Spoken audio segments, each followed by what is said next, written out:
Welcome, everyone. Thank you for being here for the final event of this year's lecture series. I am Roberta Minnucci, this year Scholar-in-Residence at Magazzino. I am the curator of the lecture series Arte Povera, Artistic, Tradition and Transatlantic Dialogue. And I would like to thank the founders, Nancy Olnick and Giorgio Spano, for this fantastic opportunity of conducting research here, the director, Vittorio Calabrese, and the whole team here at Magazzino who helped me to bring the research program to life. In particular, Eve Aaron, Laura Frencia, Carolina Chojnowska. This year's lecture series interrogates Arte Povera artistic identity, exploring how during the 1960s and 1970s, artists associated with Arte Povera reconsidered and redefined their practices by taking into account, on the one hand, the legacy of artistic tradition, and on the other hand, the dialogue with American art. The Italian artist's relationship with the United States was crucial within the artistic context of the time. References to Italian and European cultural heritage in Arte Povera appear to be employed to reclaim a specific artistic identity in the face of the increasing global relevance of American contemporary art. While Italy became a testing ground for experimental practices, attracting international artists, the Italian ones traveled to and exhibited in the United States, where they found an important platform for presenting their works to a new audience. This led to an unprecedented artistic exchange between the two sides of the Atlantic, leading Italian and American artists to engage in a sustained dialogue that is still awaiting to be fully examined in the scholarly domain. By considering the Italian artists' relationship with their own cultural heritage, as well as with the international art scene, the lectures program explores the complex dynamics embedded in the progressive definition of an artistic identity for Arte Povera. Today, I have the honor to present Dr. Raffaele Bedarida, who will examine the promotion and reception of Arte Povera in the United States in relation to the 1968 exhibition Young Italians. Dr. Raffaele Bedarida is an art historian and curator specializing in transnational modernism and politics. His research has focused on cultural diplomacy, migration, and exchange between Italy and the United States. He has also worked on exhibition history, censorship, and propaganda under fascism and during the Cold War. An associate professor at Cooper Union, he holds a PhD from the CUNY Graduate Center, as well as a BA and an MA from the University of Siena. His academic articles and essays have been published extensively in periodicals such as the Oxford Art Journal, International Yearbook of Futurist Studies, and Art Forum. Bedarida's most recent books are the monograph Exhibiting Italian Art in the US, Futurism to Arte Povera, published by Routledge in 2022, and the edited volume Curating Fascism, Exhibitions and Memory from the Fall of Mussolini to Today, co-edited with Sharon Hacker and published by Bloomsbury in 2022.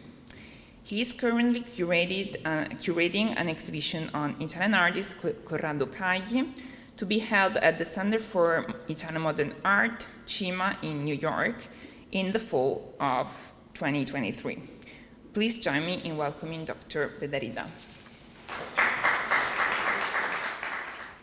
Thank you, Roberta, for the introduction and for inviting me. I want to thank Nancy Olnick, Giorgio Spano for the hospitality, for making this possible. Thanks to Vittorio Calabrese and to Laura Frencia for organizing this, and of course to everybody here for being here. So as Roberta mentioned, and as in the title of my talk, I will focus on one exhibition in particular, entitled Young Italians, which was held in 1968 at the Institute of Contemporary Art in Boston and at the Jewish Museum in New York. Although this show was the first museum exhibit to survey Italian art of the 1960s and to present a significant core of Arte Povera artists in this country, it was never studied in depth by the scholarship, the growing scholarship on this movement and on the transnational exchange between Italy and the United States. Yet it does influence, and it's still felt today as most prominently shown in the exhibition organized in 2018 by Magazzino at the Italian Cultural Institute in New York, which was bearing the same title, paying homage to the 1968 present as a source of inspiration to present contemporary Italian artists in New York today. This show also has a special relevance in the context of the current lecture series, which focuses on artistic tradition and the dialogue with the US as two major coordinates for Arte Povera. As I will argue, the 1968 show Young Italians and the organizational effort behind it marked a watershed moment in the history of cultural diplomacy between Italy and the United States. Additionally, I will show how the unacknowledged mastermind behind this exhibit was Eugenio Battisti, a historian of Renaissance and Baroque art, whose work on early modern art significantly impacted the generation of contemporary Italian art critics who defined Arte Povera, most significantly Germano-Celant. So firstly, I want to situate this exhibition within a longer history of artistic exchanges, or better, of exhibitions of Italian art in the United States. From the interwar period to the late 60s, which I have treated in my work as an important laboratory through which the Italians defined and negotiated their national identity in conversation with and in response to the United States as this country emerged as the dominant world power, especially with regards to Italy. Italy emerged from the First World War with a huge debt towards the US, and of course after the Second World War with the Marshall Plan, and as Italy entered NATO, the United States became a major point of reference, politically, economically, and as well as culturally. If art exhibits in the late 1930s and immediate post-war period emphasize the national specificity of contemporary Italian art and its roots in the its roots in the national tradition, and here I'm showing catalog covers of some of these shows. Here is the MoMA show, 20th Century Italian Art.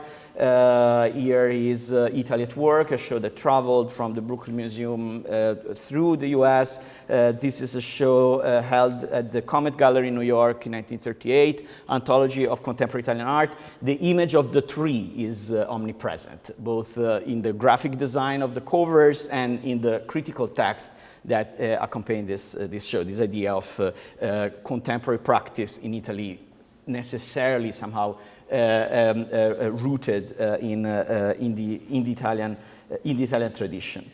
Starting in the mid-1950s, and especially then with the economic boom towards the end of the decade, exhibitions increasingly adopted the rhetoric of internationalism and art as a bridge or as a lingua franca that united free countries. And this was true for shows like The New Decade at MoMA in 1955 or New Realists at Sydney Janis Gallery in 1962, which brought together artists from various countries, but also in the show Painting in Post-War Italy, organized by Lionello Venturi in 1958, which focused on Italian abstraction, but presented it as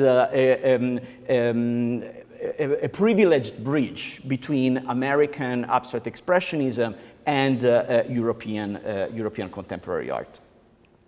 Starting in the mid-1960s, when the organizers of Young Italians started to discuss the show, and then culminating with the protests against the war in Vietnam, especially towards the end of the decade, many in Italy saw the rhetoric of internationalism as a facade that actually covered a process of American cultural imperialism.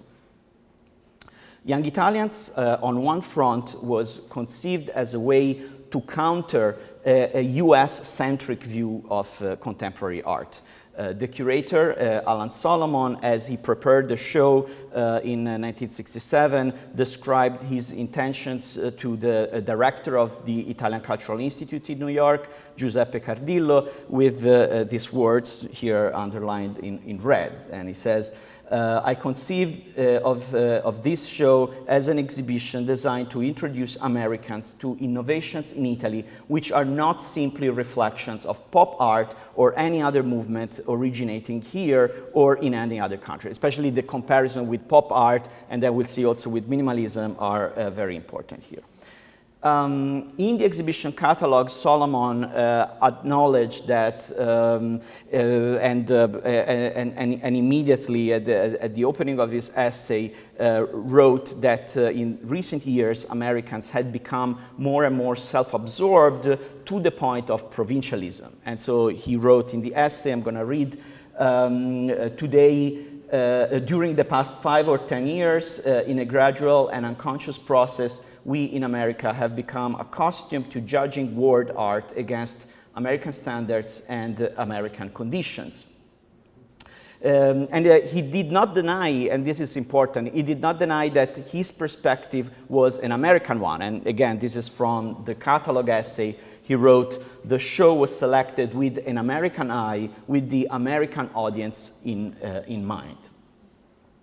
But by acknowledging it, this was his way, he believed at least, or a first step in going beyond the simplistic logic of influence, and to gain a more nuanced understanding of artistic exchange as a two-way flow between Italy and the United States, and also between an understanding of art in national terms and more in an international way. And so he, again, Solomon wrote in the catalog, quote, in a particular national situation, the problem becomes the manner in which the native sensibility contends with exogenous pressures, whether it submits and accommodates to the foreign style, or whether the external influence becomes a springboard for new departures, end of quote.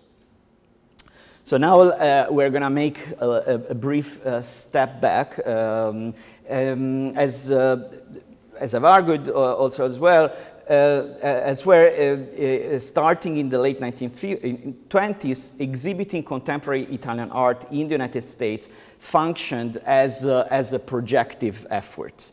And Young Italians was no exception. And by projection, I mean, as writer Cesare Pavese put it after the Second World War, since the interwar period, the United States functioned for the Italians as a giant screen onto which they projected their own modernity in order to see themselves, to see their own modernity more clearly, and to be able to measure it against American as the ultimate symbol of the modern condition.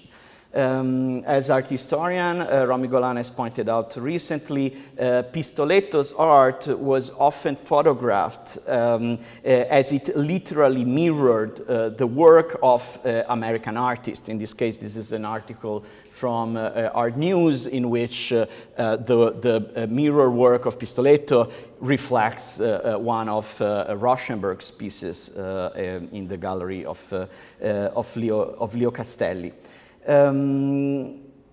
So ultimately, the Italians would constantly see themselves in the inevitable act of looking at America, or at looking at themselves through the America, or with America in the background. But in some cases, projection also meant an aggressive attack on the US, seen as a dominant cultural model.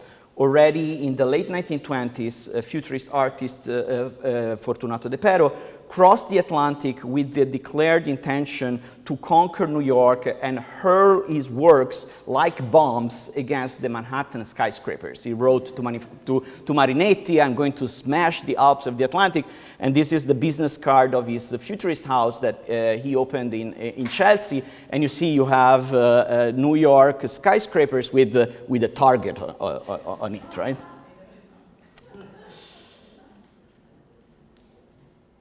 So young Italians, on one level, countered the reflective gaze towards America in a conscious way.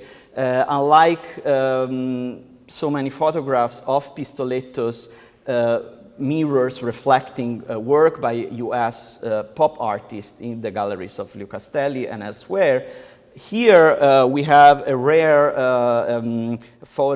installation photo of the young Italians as installed in Boston. And for the first time in the United States, Pistoletto's work is actually reflecting the work of another contemporary Italian. You can see on the pavement one of Pino Pascali's works that we are going to discuss in a second.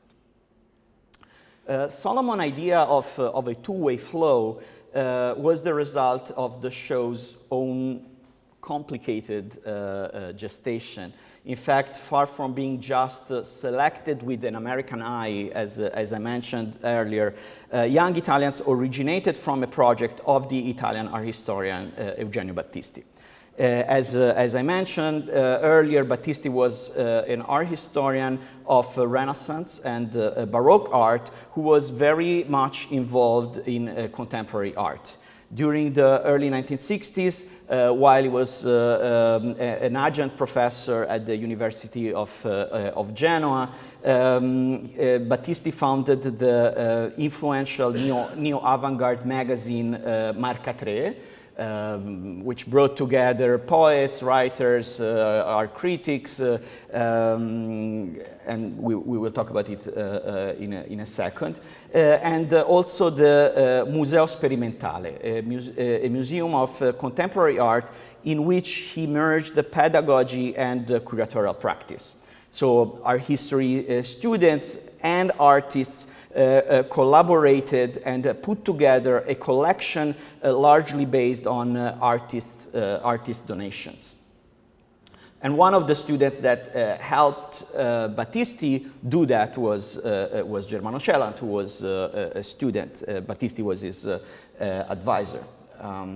After Battisti lost his job in Genoa, partly due to his non-conventional approach to art history and his anti-academic attitude, in 1965 he moved to the United States, where he received a job offer to teach at Penn State University.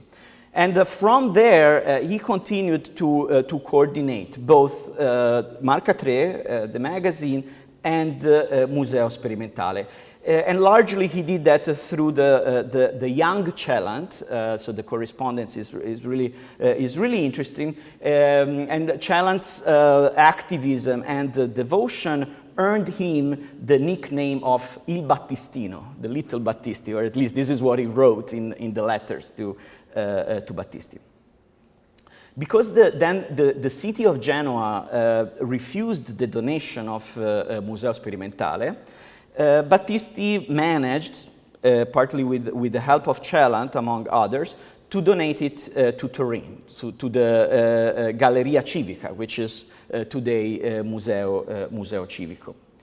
Soon after he arrived in the United States, Battisti organized to hold the official act of donation of Museo Sperimentale to the municipality of Turin at the Italian Cultural Institute of New York, which is really interesting, right? So it's a collection that is in Genoa. It's been donated to an institution in Turin, but the donation ceremony happens in New York, at the presence of US curators and museum directors, including Alan Solomon, who was then director of the Jewish Museum. So this idea of New York as a stage for rituals of Italian contemporaneity, it's an important thing to keep in mind.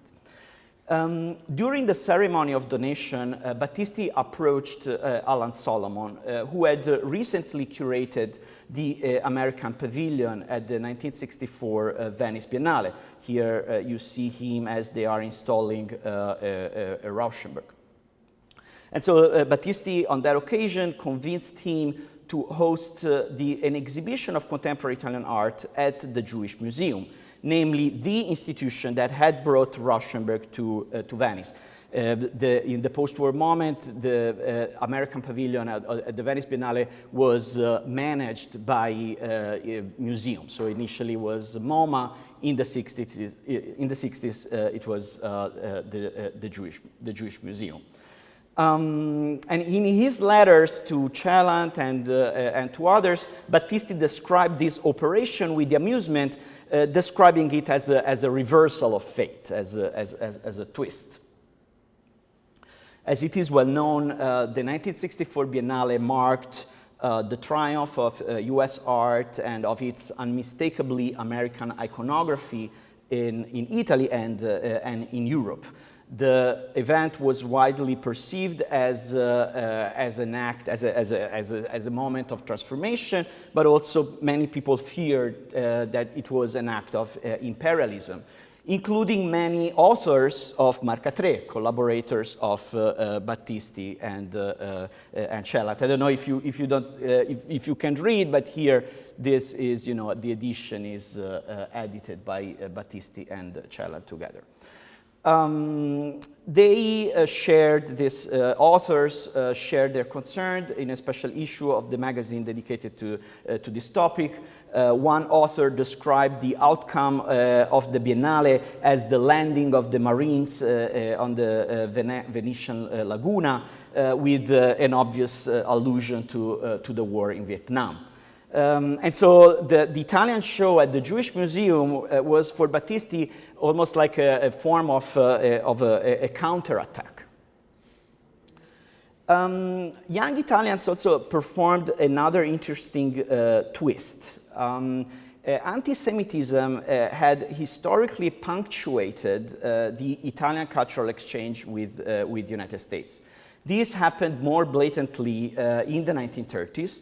When the organizers, part of the fascist regime, organizers of contemporary Italian art shows in the United States would include as many Jewish artists as possible. Here we see the opening of the... what happened? Sorry. The PowerPoint crashed. Okay, we were here, right?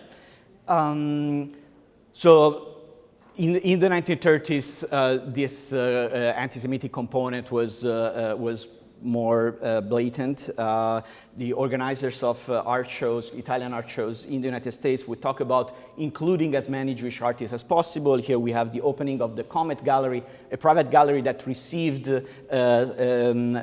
funds from the government. And the idea, the pretense was that Jews were in control of the American art world. So there was this kind of sense of infiltrating that kind of world. But this, in a more veiled way, this anti-Semitic assumption about the American being controlled by Jewish gallerists in particular, continued in the post-war moment, and it really emerged. It was it can be seen in the not so veiled anti-Semitic allusions to an alleged Jewish plot when Rauschenberg won the top prize at the Venice Biennale, supported by the all-Jewish team of Leo Castelli, Ileana Sonnabend, and Alan Solomon. The fact that Young Italians was held at the Jewish Museum was presented by Battisti with a special sense of satisfaction, which I want to clarify. I'm not saying that Battisti was anti-Semitic. Actually, I don't think he was. But I'm saying that he absorbed or he worked within a tradition that had that component as part of it. And again, as we are talking about this kind of mirroring and constant moments of reversals, there is this interesting thing that when Solomon then wrote his essay for the catalog, so an American Jew writing for the Jewish Museum, wrote about Italian artists in a way that, as far as I know, is pretty unique. I think is the only contemporary art critic at the time to approach avant-garde, neo-avant-garde Italian art by discussing the relationship of Italians with Catholicism, with the church, and with religiosity in an anthropological way. So again, this is this kind of reversal of gaze, right? He says, I'm organizing this show with an American eye, from an American perspective, and for him, Catholicism is an important part. It's a long passage. I'm not going to read it, but maybe later if someone is interested. Then there is a third level. There was the question of redefining categories and cultural hierarchies. The distinction between high culture and popular culture was, not new. It was already prominent in Italian commentaries on the United States, most prominently in influential books written before the war, such as Vittorini's Americana or Emilio Cecchi's America Amara. But in the 1960s, the differentiation between various levels of American culture acquired a centrality that was unprecedented in Italy. Now, many authors, including frequent contributors to Marc-Catré, such as Umberto Eco and Gillo Dorfles, they situated Italian neo-avant-garde and high cultural production vis-a-vis US mass culture on the one hand and the protest counterculture on the other. So it becomes more important.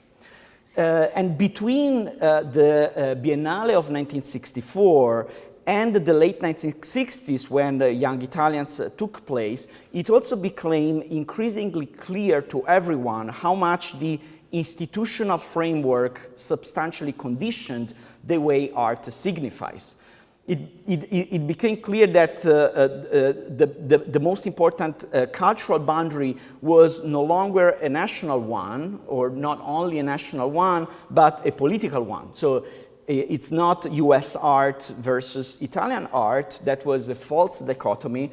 It made more sense to approach things transnationally and distinguish officially sanctioned art from counterculture across nations. And here I'm just using two photographs that represent that kind of shift quite clearly, also in the way they are photographed. So on the left is a photo of the works for the Venice pavilion, the US pavilion, in 1964, which were delivered by a military aircraft. On the right, we have Robert Smithson's Asphalt Rundown, performed in the outskirts of Rome and photographed, right, as something that happens outside of the institution. This was an example discussed by Marin Sullivan in her contribution to this lecture series. Battisti was committed to investigating and making visible this stratification, beginning with his own work as an art historian of the 16th and 17th centuries. Here I'm showing you some pages from his most influential book, Anti-Rinascimento, a book that overturned the reassuring image of the Renaissance as rational and lofty, controlled top-down by erudite rulers and their intellectual courtesans, to give voice to the persistence of a magical Renaissance, an eccentric Renaissance, and also a popular Renaissance, a popular culture that emerged bottom up. This is something that would have a huge influence on Celant and his own understanding of Arte Povera. Battisti also emphasized the influence of popular culture onto so-called high art and stressed how inequality and social tensions were channeled through this passage. During his time in the United States, also Battisti devoted continuous attention to the tension between institutions and protest cultures through his publication and teaching. So here on the left is a piece on Black Panther movement published in Marca 3 in 1969. The one on the right is a book that he did in collaboration with his students at Penn State entitled Art and Politics in the United States from 1870 to 1970. At a curatorial level, Battisti proposed what today we would call a participatory approach to curating, starting with the Museo Sperimentale, for which he envisioned the participation of artists not only as donors of works, but also as part of the administration of the museum. He had also produced that students from elementary school all the way to graduate level university researchers would be involved in the production of interpretive text and images to go together with the work on display. This is an image from the opening of Museo Sperimentale in Turin in 1967. So this is the moment when the show Young Italians is being developed. As he started to plan Young Italians, in order to avoid the institutional rigidity and the interference of political authority that are typical of cultural diplomacy, Battisti produced a militant approach to curation. His idea was to invite critics who were actively involved with specific movements or artistic tendencies to select and present them. So the idea was that the show would become a debate. And so this is from a letter that he wrote to the director of the Museo Civico in Turin, Vittorio Viale. We thought for each movement or grouping to invite critics who most actively support these trends today, inviting them to select the work and write about it, having them also do the history of their own polemics and defenses. So this idea of a polemical, of a discursive curation. For example, and here he goes into some examples of possible people to be involved. Op art, for op art, Argana, Pollonio, Bettini, pop art, Calvesi, Boatto, Nuova Figurazione, Crispolti, Russoli, etc. It would be very useful, I think, if the invited critics were responsible for precise positions. Therefore, for example, Raggianti would have no reason to be. And Argan, yes. Palma Bucarelli, perhaps not, although she's extraordinarily good.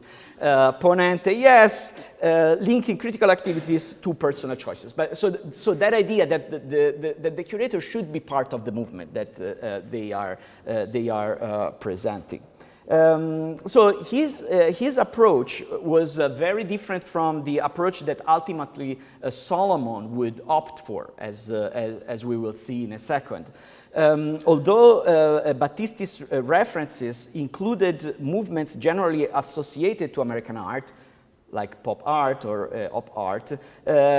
He wrote to Viale, but also to Celant, to Calvesi, and others that in order to counter the Americans' tendency to read Italian art through their own parameters and genealogies, he would also include a selection of artists from an older generation. And this is what he wrote, quote, "It will be necessary to introduce those Italian artists and works, Lucio Fontana, for example, that are considered by young people to be direct models and examples," and end of quote. In March 1966, Battisti's proposal was approved by the Jewish Museum, which sent him the floor plans with the indication of the available galleries. You see the check marks. The show would fill no less than 3 floors of the museum. But then bureaucracy and fundraising grew, became more complicated as the project of the exhibition became bigger. Things slowed down. The Cultural Institute involved the Italian Foreign Ministry and also asked help from the director of Galleria Nazionale in Rome, Palma Bucarelli, which we saw Battisti considered very good but not the right person for this show.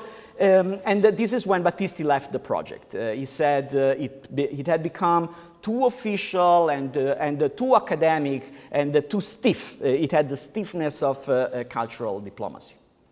So the show project became a partnership between the Institute of Contemporary Art in Boston, which in the meantime had hired Alan Solomon. So Solomon was initially at the Jewish Museum, but then moved to Boston, and the Jewish Museum with the collaboration of the Italian Cultural Institute.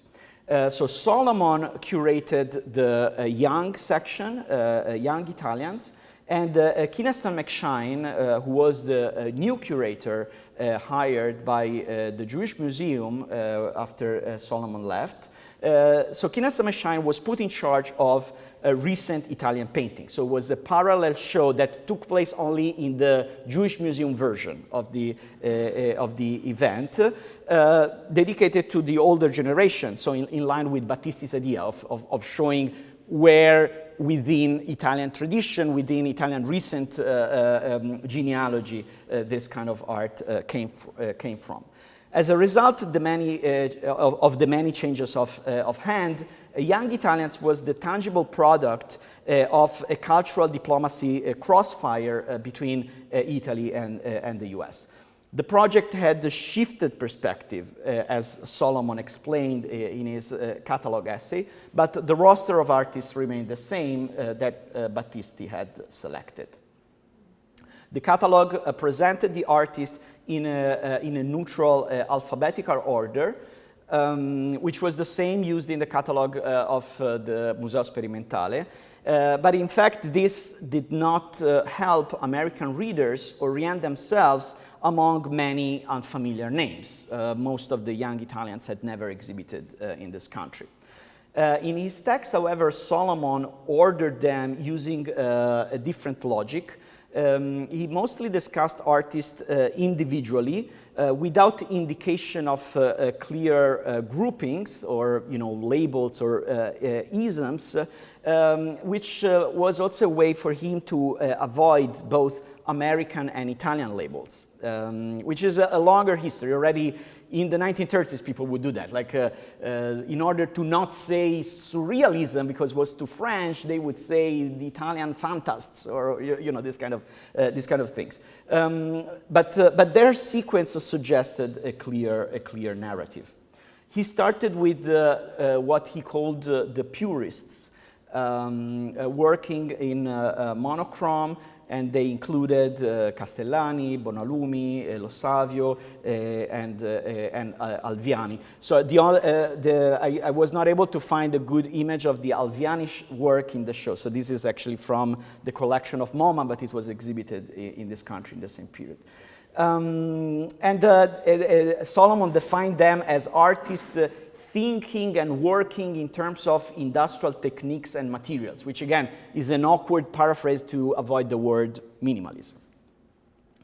Then came the pivotal figure of Pino Pascali, whom Solomon called, and I'm quoting from his catalog essay, the most imaginative and inventive of the younger Italians, end of quote. Pascali was linked to the latter group for the geometric structures of his work, like in confluences that you see here on the ground, which of course has a modular and a geometric component. At the same time, Solomon introduced, through Pascali, Solomon introduced another groups of artists in the show that he said had interest in natural, unaltered materials. And again, here is how Solomon described Pino Pascali.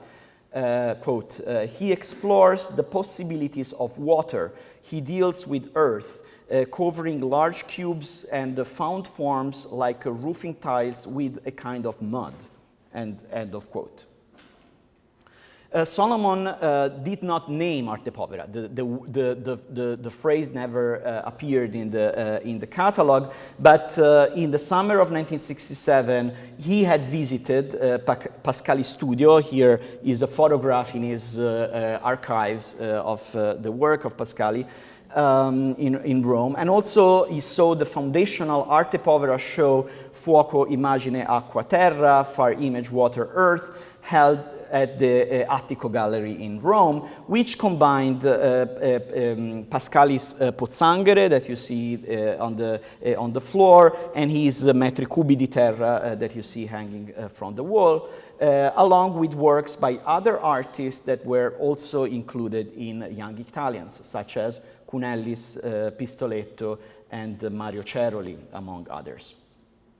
Indeed, Solomon linked this aspect of Pascali's art in the next grouping of artists, which he identified for their use of everyday materials and imagery. And they included Sergio Lombardo, Mario Ceroli, Renato Mambor, and Cunellis. So in many ways, Solomon approximated definitions of Arte Povera as the definitions of Arte Povera were being revised in Italy. He was really aware and up to date with that conversation.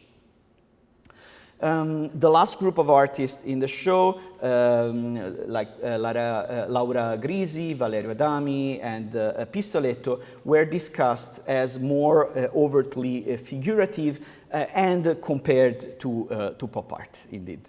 Solomon did not deny American and especially pop and other international influences or relationships, but he also stressed elements of national specificity and continuity as well.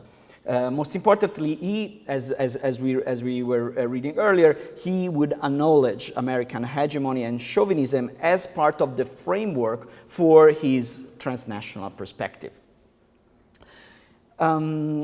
I'm not discussing the recent Italian show in full, but I'm just giving some clues. In recent Italian painting and sculpture, Kinesta McShine especially emphasized works by older generation. The artists were called I Vecchi in the catalog, that in his view were most relevant for the young Italians.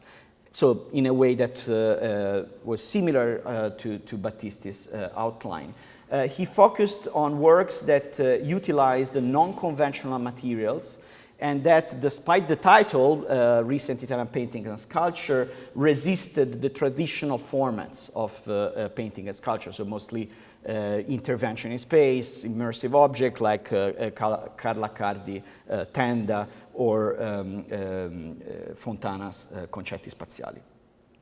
In the catalog, photographs by Ugo Mulas portrayed these artists. I'm just showing you a sample, quite glamorously, arguably to encourage a comparison with another book by Mulas, a recent photo book that he did in collaboration with Alan Solomon. So again, this triangulation continues, and entitled New York, the New Art Scene. And this book depicted artists of various generations, so from Marcel Duchamp to Andy Warhol, as part of the same vibrant scene. So somehow, again, there was another parallelism that was being suggested, right, of the older Italian and younger Italian to what the way the New York art scene functioned. Loosely in line with the Solomon's ideas, McShine stressed the complex balance of international and national identity, yet unlike Solomon, McShine alluded to a widespread provincialism of the Italian art scene from which the selected artists allegedly distinguished themselves. And here I'm quoting from McShine. They all work either in Milan or Rome, but they have transcended the possible city-state provincialism that many have arisen because of Milanese or Roman artward politics. End of quote. Despite the organizers' efforts at adjusting the show for the sake of an American reception, and despite their enthusiasm, the two shows received the usual treatment accorded in the United States to Italian art in the 1960s. Solomon protests that Americans had become less and less interested in contemporary art of other countries. In retrospect, reads like a sad presentiment. And indeed, both shows, recent Italian painting and sculpture and young Italians, were largely ignored, and if not ignored, they were dismissed by the press. In one of the few reviews that is eloquently titled, "Too Bad," because at first it sounded so good, the New York Times lamented, quote, "Here the basis for inclusion would seem irrefutably to be that young Italy is most vital when it most closely imitates middle-aging America."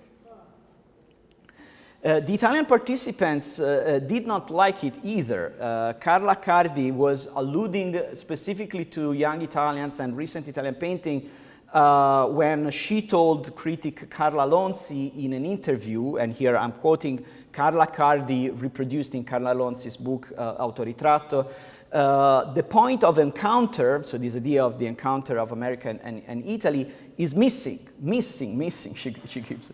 Do you know how I got this idea? After the exhibition in New York, I had this reaction, this feeling, because you do an exhibition of Italians in New York, but the exhibition that one should be able to do in one's life would be not an Italian exhibition in New York, but an exhibition where there is someone from France, someone from England, someone from America, and then there is Carla Cardi. I mean, not an easy task, right? And end of quote. And in Lonzi's 1969 book Autoritratto, these words are then followed. As you know, Lonzi rearranged the various interviews that she did at different times as one big conversation, right? So right after this, she reproduced a kind of tirade by Lucio Fontana against American chauvinism. And so this is Fontana, quote, "The Americans are so chauvinistic now that they have become even worse than the French. Someone like Pascali has been seen as a pop artist, but it is not true at all. But they mistake everything for pop art." End of quote. And you know, this is the tone. Significantly, in the following couple of years, two people directly involved in the organization of young Italians, Celant, that I mentioned multiple times, as Battisti's aide and point person in Italy, and McShine as a curator of recent Italians at the Jewish Museum, would respond to the main criticism, but also the main limits of the Jewish Museum exhibition with two much more successful initiatives, respectively the Arte Povera book published by Celant in 1969, simultaneously in Italy, the UK, Germany, and the United States in 3 different languages. And here he presented Arte Povera as a nomadic protest movement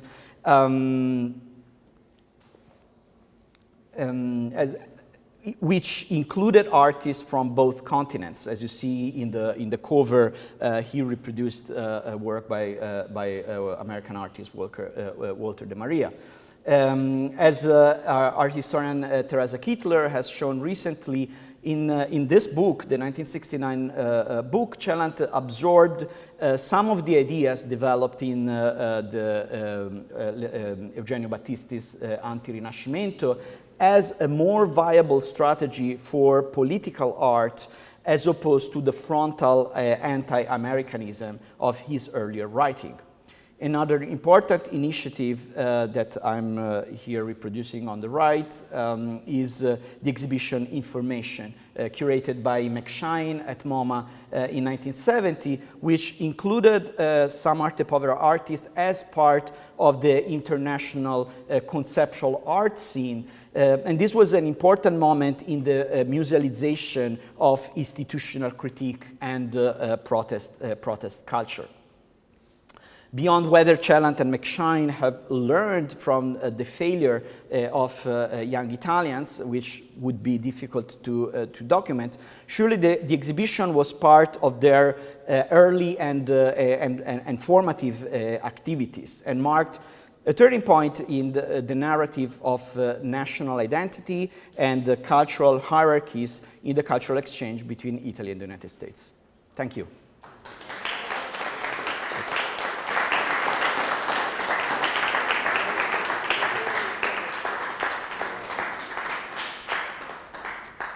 Thank you so much, Raffaele, for this fantastic lecture that has really unraveled and unveiled all the complex context of the time, and it's particularly interesting for this lecture series. One thing that was really interesting for me in the slide that you showed at the end with Celant's book and McShine's book is that also in relation to Carla Cardi's comment, of course, that would be the ideal situation for an Italian artist, so to be exhibited in a group show of international relevance without being like presented and promoted within this Italian umbrella. And it's also interesting that the cover of Young Italians is illustrated with the Italian flag that we also find in the promotion of Transavanguardia with Bonito Oliva. So I wanted to hear like your thoughts about this balance that I believe is really difficult to achieve between promoting Italian artists as a kind of nationalistic projection, as a kind of conquer of the foreign land, while also on the other hand we have Celant that, especially with that book, tried to present an Italian art group, Arte Povera, as the overarching movement that could also include American tendencies. So it seems difficult to strike a balance between these two trends, and I wanted to hear your thoughts about this.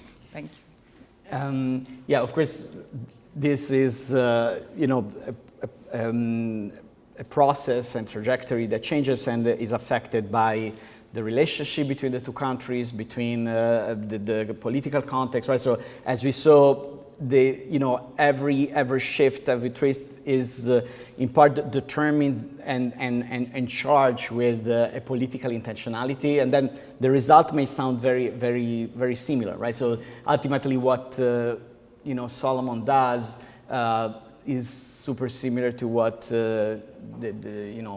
James Sobey and Alfred Barr did in 1949 in terms of the way they used the vocabulary. The intention was completely different, and the political context is different. So, the way I treat this kind of transnational exchange is like a tool of visibility, right? So the way the national identity is constructed, of course, it's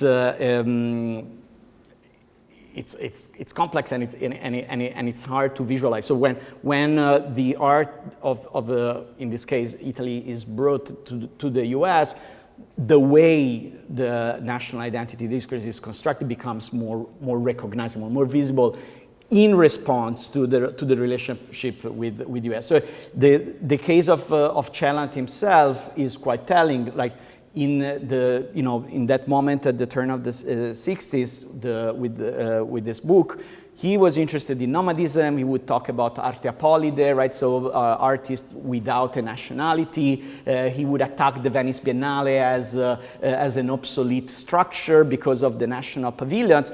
But then very soon afterwards, he would become very interested, even obsessed with the Italian identity, right? Then he would, for decades, do shows about Italy, and Arte Povera had that moment, right? And then the show in 1970 in Turin, but then it became an Italian movement, right? It was crystallized into an Italian movement. So in part, it's a strategy, like for Celant, an Italian tradition of being the weak link of European modernity could be a model, right, for a countercultural movement that was international. But then ultimately, he recognized how specific to the Italian scene and cultural discourse it was. So, in part his strategy, in part his response to this kind of wall against which they were constantly bumping of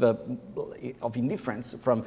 And it's not just about Italy, right? In the mid-1960s, American artists, critics were not interested in European art in general, right? There was this sense of it's over, right? So there was that. It's a response to it's a circumstantial. I would say. I don't think there is a solution, an historical solution. Well, thank you so much. That was really just a fascinating lecture, especially here at Magazzino. And one of the reasons that Giorgio and I wanted to found Magazzino and show this, genre of Arte Povera, we happen to feel that in this time, when we opened in 2017, and since then, it's got a much more acceptance and interest than it certainly did in those years when you said, as a matter of fact, America wasn't interested was rather chauvinistic about their art in comparison to foreign art.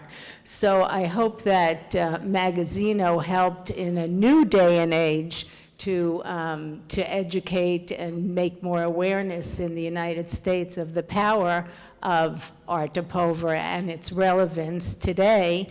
And hopefully in the new pavilion, we'll be able to show exhibitions showing Arte Povera in relation to American artists and other foreign artists, which will really, I think, give it a new identity and relevance today. But thank you. That was really fascinating to hear the historical story of the birth of Arte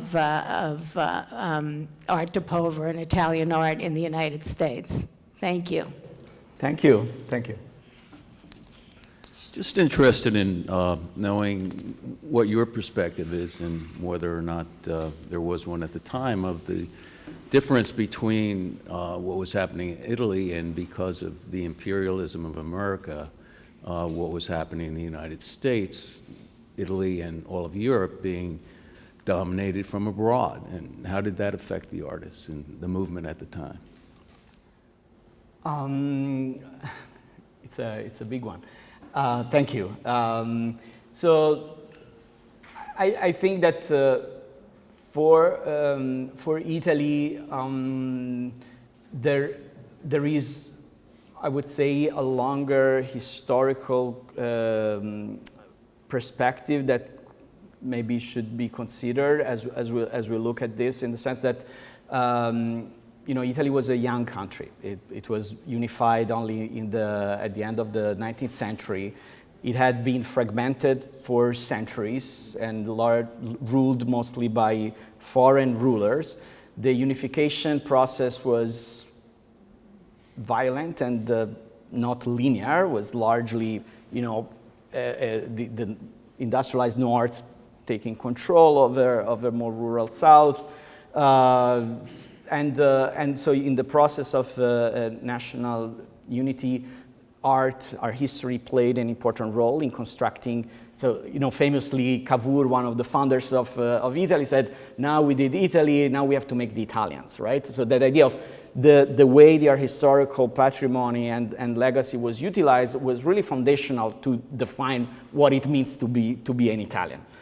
And so there was always that, and the way the Venice Biennale was founded in the late 19th century was this idea of placing Italy within the international context, give the unified independent country a visibility, but also a role that Italy felt they had lost for centuries. So in the decades before the period that we are considering, the constant ideal enemy, is France. So every time the shows of the 1930s and 40s, it was always French modernism has monopolized the canon goes through France. For an Italian, the only way to get some recognition is to be in Paris or is to enter that kind of narrative. And it's really interesting that in the shows of the 30s and 40s, as the Italians realized that the American art market and art institutions were becoming more important,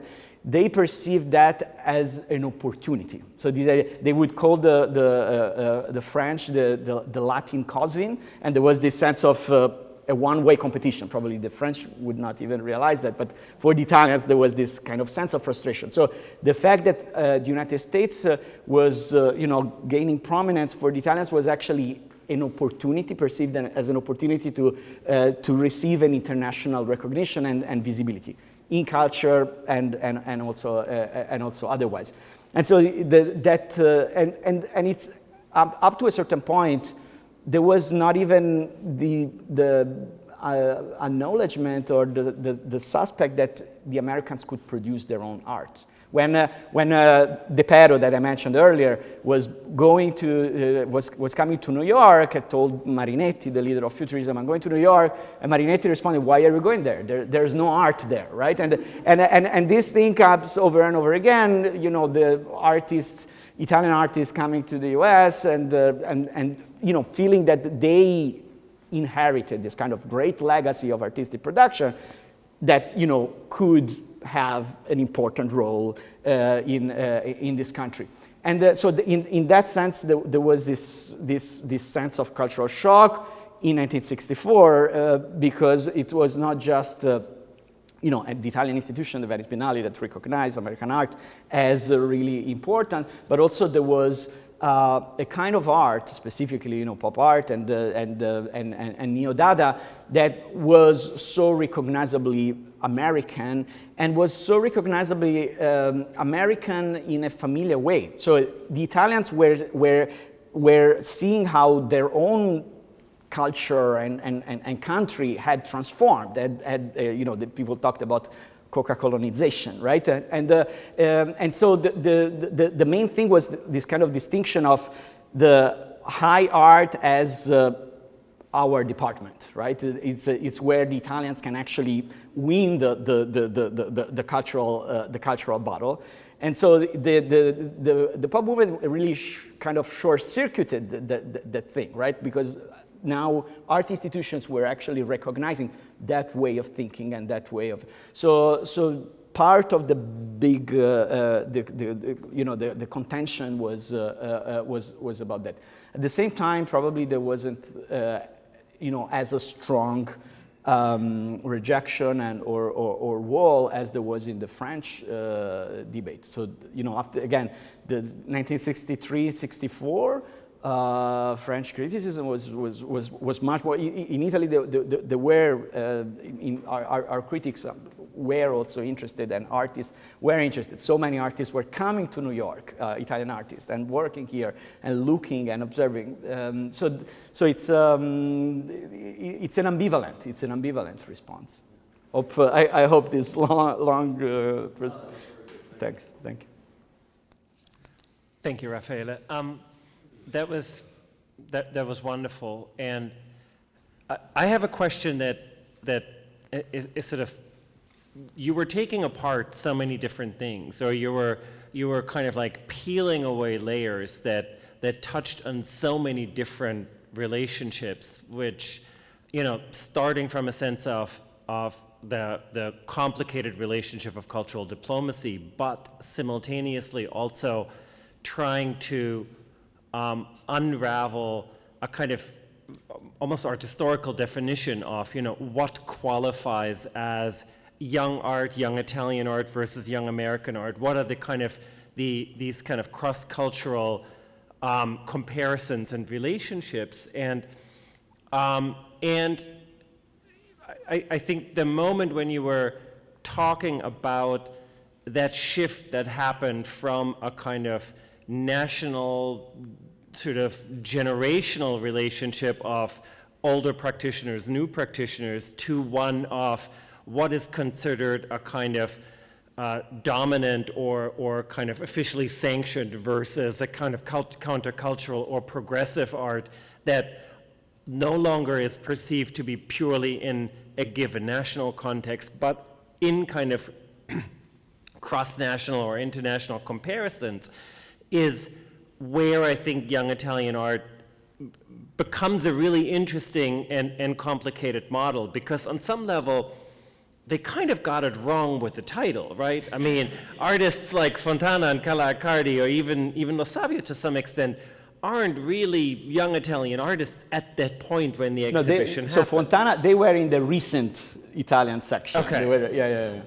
And so, but what I'm thinking about and where my question is leading to is, to what extent is this exhibition a kind of solitaire, a unique attempt by a set of curatorial voices to kind of find an exhibition, a kind of curated solution to all these different questions?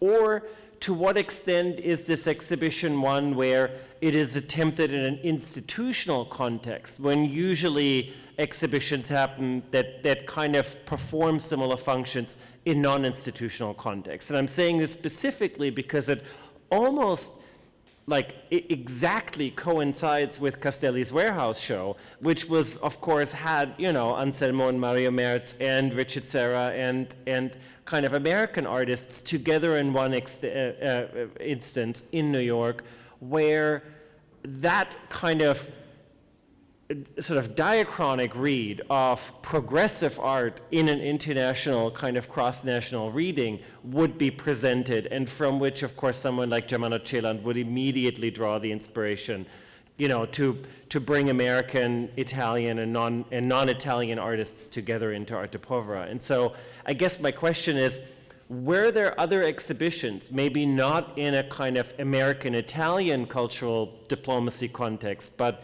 in other instances where you feel that a similar set of questions is being unraveled, maybe in a different cultural context? Or is young Italian art really a kind of solitaire in that relationship?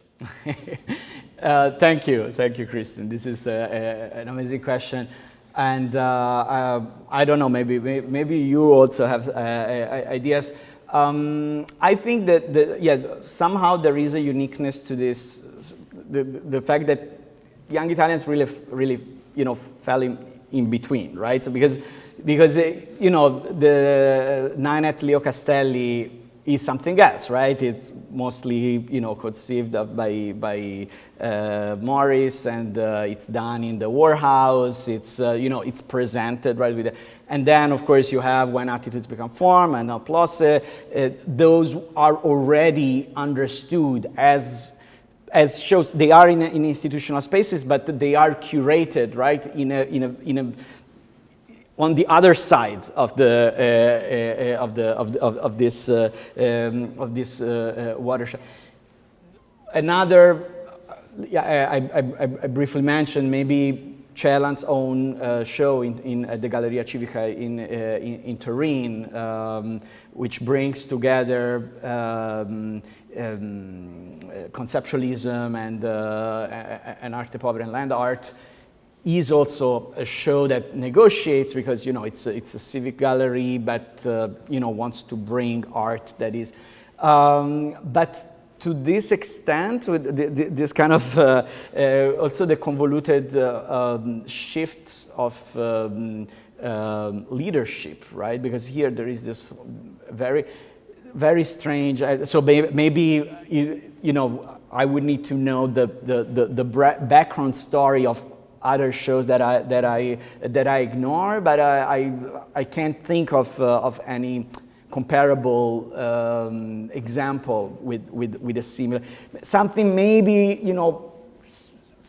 similar, but completely different context, completely different, would be the 1949 show at MoMA, which was a proposal of the fascist regime, and then it's done by Alfred Barr in '49 as this a symbol of the Italy's rebirth after the fall of Mussolini. So that kind of reversal. But otherwise, I don't know, maybe you have some ideas, some thoughts, or anyone. Yeah. Thanks. Hi. I'm not an expert, so my question may be trivial, but how an artist that was of the same period, important artist in Torino, living in the same period, dealing with the same, let's say, poor material, inner tubes and stuff like that, I'm thinking of Carol Rama, would relate or not relate to the Arte Povera?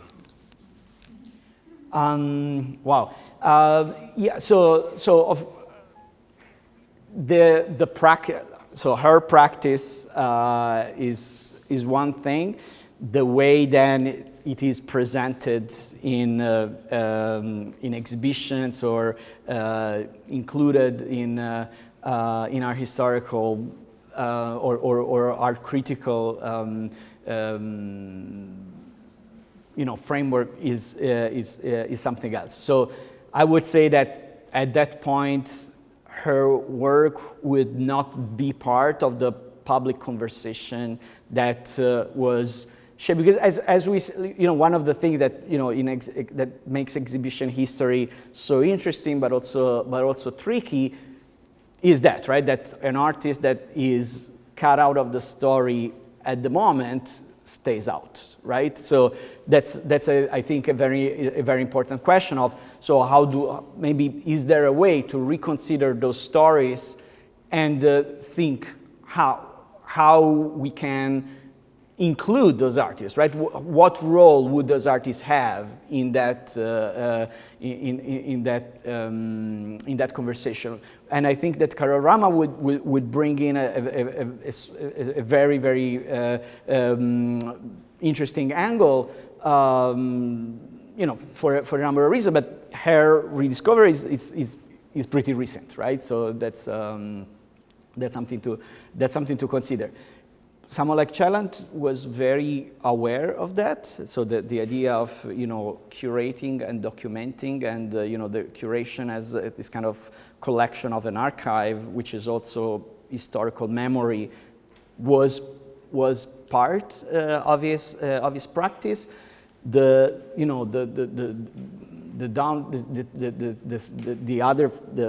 other side of that coin is that those who were not in his practice, activity choices are left out. Yeah, thanks. I have a quick question. First of all, I very much enjoyed your way of reading visibility and reception, and your first quote includes the term like unconscious, and then you progressively chose moments of a sort of psychosocial evolution. And I almost feel like you read this history of exhibitions, and visibility of artists as a kind of psychoanalytic one, but without too much emphasis on psychoanalysis. So I love that kind of treatment. And I was, I really keyed into the mention of certain political moments happening and the relevance of them. Say, you bring up the awareness of the Vietnam War, the Black Power movement.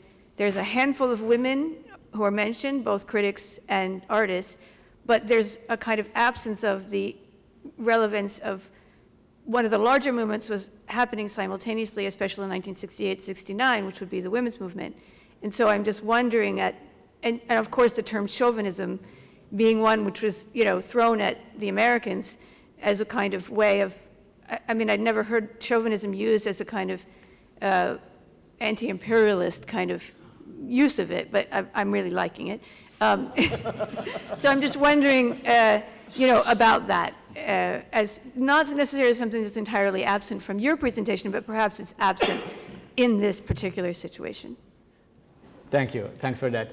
I mean, the most obvious place to go with that is Carla Lonzi, right? So I briefly mentioned her book, but that was another watershed moment, right? So this book is an oral history project. She interviewed artists, then she recombines, and as you may not have noticed, there is a photo of a little girl and so her book is this kind of reshuffling of many conversations, but then she brings in also personal photographs of her family and upbringing as well as artists, and that, as it's well known, was her last gesture within the art world, which she abandoned to dedicate herself to feminist activism, and so she was responding to this conversation with institutionalization and with politics from a feminist perspective. She did that book as a resistance. So the oral history, in the 1960s emerged as part, especially in the UK, but to a degree also in Italy, as a form of resistance, as a form of counterculture. She included silence, which is really important. Like in the one of the artists she had contacted for a book was Cy Twombly, who did not release an interview. So in this fictional conversation that she, presents in the book, every once in a while people say, "What do you think, Cy?" And he doesn't answer, right? And so she presents her role as a woman, as an art critic, as a cul-de-sac, as if there's no way out, and indeed she rejected that system, that institution, and Carla Lonzi was the main. So I think that when Carla Lonzi responds to that, of course there is the national problem, but also there is the problem of she was the woman artist. In the show there was also Laura Grisi, which, but for example, in the Arte Povera history, there was this thing of, Marisa Mers in, Marisa Mers out, right? And then otherwise it's all men. And so absolutely it's an important aspect. Well, thank you, Raffaele, for the amazing lecture. I have two very simple, basic questions. One is about the source of the artworks, including the exhibition, whether they were directly provided by the artists, there were some private galleries involved in that, maybe American or Italians, and maybe even some private collections. And the other question is directly related to this one, is many of the other exhibitions of Italian art that you show, like the catalogs and stuff, even if they didn't have a direct impact on the American debate, they left some traces in American institutional collections. So I was wondering if some of the works in Young Italians were acquired by American institutional private collections, if somehow they stayed in the US even after the show. Yeah. great question, thanks. So the process was conducted in a way that, you know, the prehistory of the show, as long as Battisti was in charge, was conducted similarly to the Museo Sperimentale. And so, and Celan had a role, mostly was asking the artist directly. Most of the works came from the artist. I don't know if there was it's a great question. You know, yeah, the 49 show, basically MoMA got its futurist work, and but here I don't know if there was much acquisitions. I don't think so, because, you know, some of the works were then seen later in the Italian. But I haven't tracked individual works, which I think it's an important thing to do. Thanks. Well, please join me in thanking Raffaele. Thank you so much again. Thank you. Thank you.